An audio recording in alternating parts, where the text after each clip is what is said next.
के चटनी तू तो हो गइलू मोर धरम पतनी। खानावा देख लागत दूर जाके नाच करे आई हो। कोमरिया कोमरिया हो कोमरिया कोरेला पालो पलाल पोपला गेलू कोमरिया कोरेला पालो। एक गिलास ले पानी से हुई तोर बाप मुंह में खाली हन। एक गिलास पानी से हम खाते चलो अटक गइल ह अदना तीता बनेले वाली खाना का खोले पूरा उठ गुजर हो गइल बा। कुछ तो खाए हो जी। सब्जी भात पूजा रहे सब्जी रे दादी कितना हम पिया रंग डाल रही कि पिया सब्जी बनी। ओए से तो कुछ छोड़ के नमक डाल के पानी ढकला पर खा के चल के कुछ तो पेट भरे के बा। ई कैसे सीख गइल जा तनी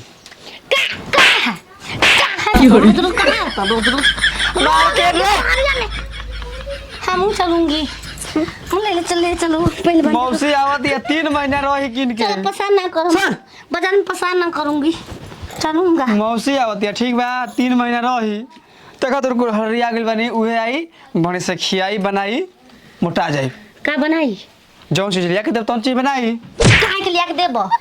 जे बनाई वो खुद न लिया के बनाई हो। तोर दादी मेरे को माथा चलाओ ना तो मार देम ना कि बैठ जीबी। ले बैठो बैठ भोसड़ी के बैठ चातरा मारे के बा अभी ये मार लो हो मौसी आई तो मत मरियो। आई के भोसड़ी ले कोई न खाना मारे के बच्चा आज खाती काफी बा ठीक बा कालो मरबू काल कभी जिंदगी में नहीं और आती। मारे के होके घर में बंद करके ए सुना बमला बदला जाला चुमा के नाम पो एगो चुम्मा ले लो राजा जी बनी जाई जतरा। चलो भैया चलो आराम करो पहले देखो तो कौन छिनरी मौसी आवत या दुआरी पे बैठब। बबुआ ना बमल गोर धर तन छोड़ दो ए किसनवा छोड़ दो सिहरे बदल रोज तोहर पता मन रोज रोतिया के छागल छम छम करे चुरी खोन खोन करे हथिया के छोड़ दो बमल छोड़ दो गोर धरो तनी राजा जी कन्या बेला तब तू कैसे आ गइलू कहां खेले बेला कोची खेले बेला हो बखला देखे के लगता जल्दी चल गइल हो के ये जे तार भतार का तू तो अकेला बाड़ू कन्या काहे कि हमनी के सपने में अपने में हाय ढोलक रख सुत तर मुर्ता रही का है बाकी बाजी जितने ढोलक बाजेगा। कौन ढोलक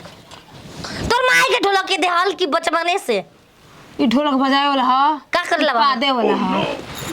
पम पम पम पम पाऊ लिया पानी हन पियास लगी हो तार मौसी जी है मौसी सास मौसी लगबू तू ही हो तोर इंतजार करत चलो खाना बना दो बमला कहले बाकी तोरे हाथ के खाई त मोताई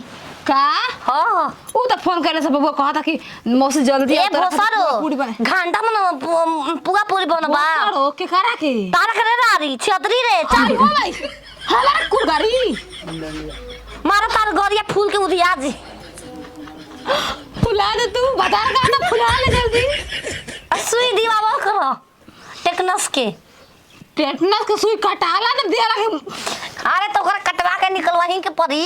नया चाम घुसार के पड़ी में नया चाम सजरी ए कनी एक बात कही पागल हो गला ना चल खाना बना आइल बार रोज का लगता नहीं तो हरी हो हम घर के आया करा